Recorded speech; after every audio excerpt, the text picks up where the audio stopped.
Hi guys. So I'm going to post a series of videos here in the event page to go over a little bit more in depth in terms of what keto is. The ladies last night did a great job going over a lot of the products, a lot of how it can support a ketogenic diet. What I'm going to do is really do something, do just kind of a different spin on that. I'm going to start with what is keto, kind of what's the history, what is it used for, what are the benefits, and really what is it. And then I'm going to also post a couple of videos about what products do we have that support that ketogenic lifestyle. But first, I want to make sure that everyone really understands what a ketogenic lifestyle even is.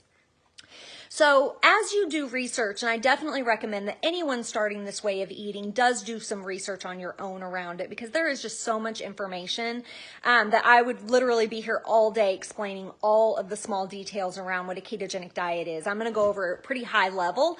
You guys are all smart. You guys all obviously use the internet. You can definitely do some research on your own, but I'm going to give you really a high level overview. So the ketogenic diet, you are going to hear over and over as you talk to family and friends about, doing a ketogenic diet. You're going to hear people who are going to say, oh, that's a fad diet. Well, let me just say one thing about that. The ketogenic diet has been around since 1920. It was started by a group of doctors to treat epilepsy. Your brain is composed, the majority of your brain is composed of fat. And so eating a higher fat, moderate protein, low carb diet supports brain function, especially in epileptics.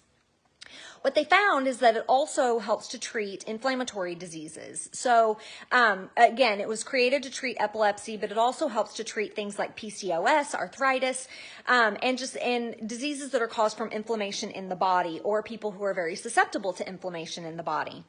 And in its most strict form, the ketogenic diet is comprised of eating a high amount of healthy fat, a moderate amount of protein, and a very low amount of carbs.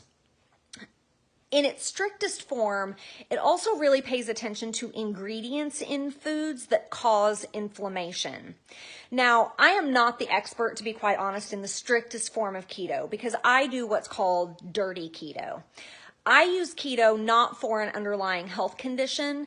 I use keto for weight loss, weight maintenance, energy, and for that side of it. So again, if you have an underlying health condition, I certainly recommend that you really look into the stricter form of keto, and because I'm not necessarily the expert in that. So what keto is like I said, it is a diet consisting of high fat, moderate protein, low carb. When I say high fat, moderate protein, low carb, what I mean is 70% or roughly 70% of the calories you consume on a keto diet are going to come from healthy fats. About 20% of your calories are going to come from protein. And then about 5 to 10% of your total calorie consumption is going to come from carbs, not to exceed 20 grams of carbs or net carbs per day. So the basic idea of a keto diet, like I said, is high fat, moderate protein, low carb. I'm going to post a second video, so I will number it number 2. Be right back.